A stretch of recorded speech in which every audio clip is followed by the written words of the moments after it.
یہ بھی لکھا جو ہمارے دین سے جن کا تعلق نہیں، وہ کہتے ہیں دنیا میں سب سے زیادہ اگر کسی نے اثر پیدا کیا ہے انسانوں میں تو محمد کے علاوہ کسی نے نہیں پیدا کیا۔ جو بھی آیا وہ اپنی بادشاہت کے زمانے میں تو اثر قائم کر سکا، لیکن محمد کی خصوصیت یہ ہے 14 صدیاں گزر گئی، ان کی زبان کا اثر اب بھی دلوں سے کم نہیں ہوتا۔ ہر آنے والی نسل یہی کہتی ہے محمد ہمارے بڑی شان والے، ہر آنے والی نسل یہی کہتی ہے محمد ہمارے بڑی شان والے۔ عزیزان گرامی وقار، اللہ کا کروڑا شکر و احسان ہے کہ ہم اس نبی پاک کی امت میں ہیں جس کو اپنوں نے بھی گواہی دی، غیروں نے بھی گواہی دی۔ عزیزان گرامی، بات در حقیقت یہ ہے، میں نے جن لوگوں کے اقوال نقل کیے، حقیقت میں میرے مصطفیٰ کی شان بیان کرنے کے لیے ان میں سے کسی کے قول کی ضرورت نہیں، کسی کے قول کی ضرورت نہیں۔ اللہ نے خود قرآن میں میرے مصطفیٰ کی شان بلند کی ہے، ہم نے صرف اور صرف ان لوگوں کو سنانے کے لیے ان کے اقوال نقل کیے جو آج زہر پھیلاتے ہیں، میرے مصطفیٰ کی شان میں ہرزہ سرائی کرتے ہیں، گالیاں دیتے ہیں اور ایسی بھدی باتیں میرے مصطفیٰ کی شان میں بکتے ہیں۔ ان لوگوں کو کان کھول کر کے سننا چاہیے۔ تمہاری قوم کے بھی بڑے جو سیکولر لوگ تھے، انہوں نے میرے رسول پاک صلی اللہ علیہ وسلم کی شان میں تعریفی کلمات لکھے۔ بات در حقیقت یہ ہے، انسان حضور کی تعریف کرتا ہے یا حضور کی توہین کرتا ہے تو وہ اپنے نسب کا پتہ بتاتا ہے۔ جو حلالی ہوگا مصطفیٰ کی شان بیان کرے گا، اور جس کی ماں نے خطا کیا ہے وہ حضور کی شان میں گستاخی کرے گا۔ یہ قرآن نے کہا ہے۔ ولید بن مغیرہ جس کے بارے میں ابھی میں نے ذکر کیا، وہ حضور کی بہت زیادہ مذمت کرتا تھا، گستاخی کرتا تھا۔ قرآن نے آیت نازل کی، عُتُلٍّ بَعْدَ ذَلِكَ زَنِيمٌ، یہ زنا سے پیدا ہوا آدمی ہے۔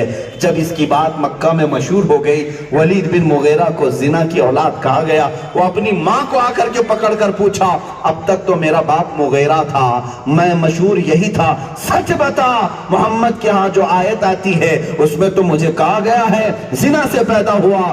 ماں نے کہا کہ ہاں بیٹا اب تک چھپایا تھا، محمد کی گستاخی نے تیرا عیب بھی کھول دیا۔ بات حقیقت یہ ہے، جوانی میں مجھ سے خطا ہوئی تھی، بکریاں چرانے والے ایک چرواہے سے میں نے بدکاری کی تھی، اسی بدکاری کے بعد تو پیدا ہوا تھا۔ اس بات کی حقیقت عیاں ہو گئی ہے مسلمانوں، جو نبی پاک کی شان میں گستاخی کرتا ہے اس کے نطفے میں کچھ نہ کچھ خطا ضرور ہوتی ہے، خطا ہوتی ہے، تبھی جا کر کے وہ گستاخیاں کرتا ہے۔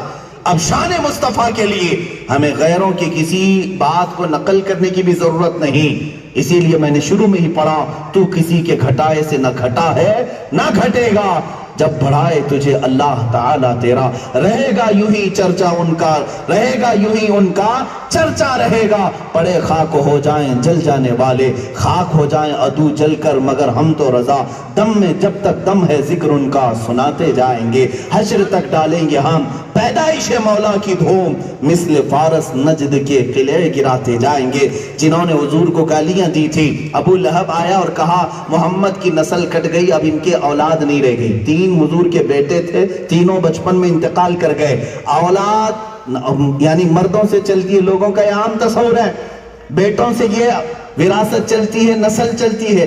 ابو لہب نے یہی تانا میرے آقا کی شان میں دیا کہ محمد کے 3 بیٹے ہوئے، تینوں انتقال کر گئے، بیٹیاں رہ گئی، نسل کیسے چلے گی؟ ابتر ہیں، کٹی ہوئی نسل کے ہیں۔ میرے آقا صلی اللہ علیہ وسلم کی دل پاک پر یہ بات بوجھ ہوئی، بار گزرا، اللہ نے آیت نازل فرمائی، اِنَّا أَعْطَيْنَاكَ الْكَوْثَرَ فَصَلِّ لِرَبِّكَ وَانْحَرْ إِنَّ شَانِئَكَ هُوَ الْأَبْتَرُ۔ اے محبوب، ہم نے تو آپ کو کوثر عطا کیا ہے، آپ اپنے رب کی عبادت کریں، قربانی کریں۔ اِنَّ شَانِئَكَ هُوَ الْأَبْتَرُ، آپ کٹی ہوئی نسل کے نہیں، آپ کا دشمن کٹی ہوئی نسل کا ہے۔ مولا نے یہ مہر لگا دی، آ جاؤ ڈھونڈو ابو لہب کی اولاد کہاں ہے، اس کی نسل کہاں ہے، اس کی ذریت کہاں ہے۔ پوری دنیا میں چپا چپا چھان کر کے ایک بیٹا نہیں نکال پاؤ گے، مگر میرے مصطفیٰ کی شان یہ ہے، ہر گاؤں میں، ہر محلے میں، ہر شہر میں سادات اور آل رسول ضرور نظر آتے ہیں۔ میرے مصطفیٰ کی اولاد کی خوشبو ہر شہر میں تمہیں نظر آئے گی۔ تیری نسل پاک میں ہے بچہ بچہ نور کا، تو ہے عین نور، تیرا سب گھرانہ نور کا۔ یہ اللہ تعالیٰ نے میرے مصطفیٰ کریم صلی اللہ علیہ وسلم کی شان بیان کی۔ جب ابو لہب نے